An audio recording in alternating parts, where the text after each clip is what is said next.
Gepleýär Azatlyk radiosi. Öňüňizde saglyk hormatly dinleýijiler. Eferde habarlar günnäli bilen meni ýoksan Nurwan. Daşary ýurtlarda, hususan Türkiýede ýaşaýan we işleýän türkmen migrantlarynyň Türkmenistanyny suud edilmänlikleri hakynda güwenname almagy barhat sylsyrmlaşdyrylýar we gymmatladylýar. Mundan öňe raýatlar düzgün boýunça suud edilip edilmänligi baradaky dokumenti Türkmenistanyň içeri işler ministrliginiň maglumat bölüminden alyp bilýärdiler. Emma ol ýerde beýle dokumenti ele bermegiň gadagan edilenligini aýdýarlar diýip Azatlygyň habarçysy habar berdi. Mundan başga daşary ýurtlardaky türkmen raýatlary bu meselede türkmen diýiminiň hyzmatyndan hem peýdalanyp bilýärdiler. Emma habarçynyň maglumatyna görä Türkmenistanyň daşary işler ministrligi inni raýatyň bu hyly möhüm üçin içeri işler ministrligine ýüz tutmaýany barada bildiriş atyp goýdy.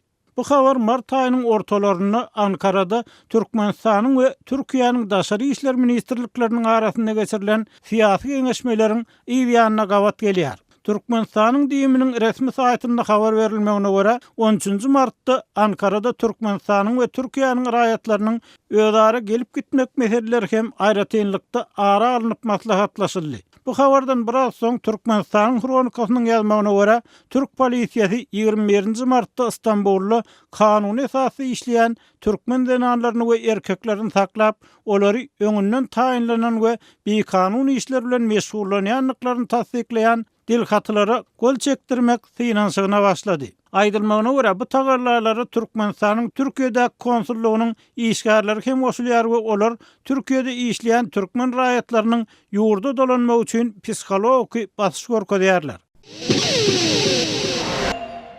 Gepleýär Azatlyk radiosi. Habarlar günnäli gepleşigimizde dowam etdirýäris. Mikrofon öňünde siz bilen men Sehra. Moskwa türkmen gazyny täzeden import edip başlanmahaly Russiýanyň döwlet eýçiligindäki Gazprom kompaniýasy Türkmenistandan 2019-njy ýylyň 30-njy iýunyna çenli 1,155 milliard kubmetr gazy satyn almagy planlaşdyrýandygyny aýtdy. Gazprom ekspert tarapyndan 15-nji aprelde ýaýradylan bu beýanatda Russiýanyň iýun aýynyň ahirine çenli satyn aljak türkmen gazynyň möçüri ma'lum edilýär. Ýöne şondan soňra gaz söwdasynyň dowam etdirilip etdirilmejektigi barada soraglar nämälim bolup galýar. 3 ýyl arek etmeden soňra 15-nji aprelde Gazprom ekspert topurynyň düzümine girýän Gazprom Schweiz kompaniýasy bilen Türkmenistanyň Türkmengaz döwlet konserni gaz söwdasyny täzelemek barada şertnama gol goýdular. Şertnama laýyklykda 2019-njy ýylyň 30-njy iýunyna çenli 1,155 milliard kubmetr türkmen gazyny satyn almak planlaşdyrylýar diýilip Gazpromyň beýanatynda aýdylýar. 15-nji aprelde Türkmenistanyň Neft gaz toplumynyň elektron gazetinde Türkmengaz döwlet konsernine salgylanyp, şol güni gün ortan saat 12-den başlap Russiýa Federasiýasyna türkmen tebii gazynyň iýerilmeginiň gaýtadan ýoly goýulandygy ma'lum edildi. Habarda gaz iýermeleriň Türkmenistan bilen Russiýa Federasiýasynyň arasynda gaz ulgamynda 2028-nji ýyla çenli hyzmatdaşlyk etmek hakyndaky hereket edýän hökümetara ylalaşyň çäklerinde ýoly goýulandygy hem nygtyldy. Ýöne onda Russiýanyň Türkmenistandan satyn aljak tebii gazynyň möçüri we onuň bahasy baradaky detallar ilat köpçüligine ýetirilmedi. 2010-njy ýylda Russiýanyň ornuny Xitay eýleýänçä Gazprom türkmen gazyny iň köp import edýän kompaniýady.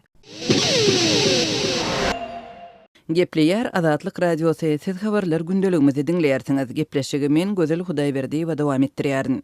Azatlyk radiosynyň Türkmenistandaky habarçylarynyň sözlerine görä paýtaxt ýaşaýjylarynyň şäherde ulagly hereket etmegi çürtkesi kynlaşypdyr. Jemgyýetçilik transporty hyryndy resmi taksileri çağırmak köp wagty talap edýär. Ila arasynda meşhur hususy ulag sürüjüler köplenç tapdyrmaýar. Soňky 2 hepde golay wagtyň dowamında şäherde öz hususy awtologlarynda ýolagçy gatnatmak hyzmatyny hödürleýänleriň sany öňküsinden esli azaldy. Şol bir wagtda bahalar ýokurlandy. Bu ýagda ýol gözegçilik polisiýasynyň hususy taksileri tutmak boýunça geçirýän çärelerini köpçülikleýin güýçlendiren döwrüne gawat geldi. Sürüjüleriň sözlerine görä şuňlar polisiýa paýtagtyň merkezi köçelerinde köp durýar. Dün meniň tanyşym 10 ýyl awadançylyk köçesine baryp gaýtdy. Ol taksi meselesinden habarsızdy. Ol uzak wagtlap ulag tutjak bolanda hiç kimin durmanlygyna gen galypdyr. Saklanan ulaglar bolsa nire gitmelidigini eşidende desine boyun gaçyrypdyr. Ahir soňa saklanan bir ýigit göni gitmän howlularyň içinden aýlanyp sürmäge razy bolupdyr diýip habarçymyz 17 aprelde habar berdi. Sürüjüleriň söýlerine görä Aşgabatyň merkezi köçelerinde şol sanda 10 ýyl awadançylyk köçesinde madama ýol gözükçülük polisiýasy nowatçylyk edýär. Hususy ulaglarda ýolagçy gatnaýanlara ortaça 1000 manat möçberinde jerime salynýar. Häzirki wagtda Aşgabatda jemgyýetçilik transportyna bolan islegler hem artdy. Awtobuslarda ýygyderli dyknyşyklar döreýär. Azatlyk radiosynyň habarçysy bu ýagdaýda döwlet taksilerinden peýdalanmak üçin mümkinçilikleri öwrendi. Men döwletiň taksilerini çağırmagyň näme derejede el ýeterliligini anyklamaga synaşdym. Maglumat gullugyna 09 nomere jaň edip alynan nomere jaň edeninde awtomat meniň nowatda 3-nji dügmi habar berdi we saat bilen garaşmagymy sorady. Soň meniň nowatym 3 gezek 2-nji boldy we 2 gezek 1-nji boldy. 8 minutlap dowam eden saatdan soň bir ses maňa taksiniň haçana gerekdigini sorady. Men taksi çağırjak bolsam näçe wagt öňünden jaň etmelidigini we öýümden aeroporta çenli bahasyny soradym. Olar hasaplaýjak görä boljagyny habar berdiler, emma nyrhlary bilmeýänligini aýtdylar. Diýip habarçymyz gurrun berdi. Türkmenistanda paýtagtyň we vilayet merkezleriniň arasynda gatnaýan awtologlaryň bahasy hem göterilýär. Bu ýerde de hususy taksiler iň köp ulanylýan transportdy.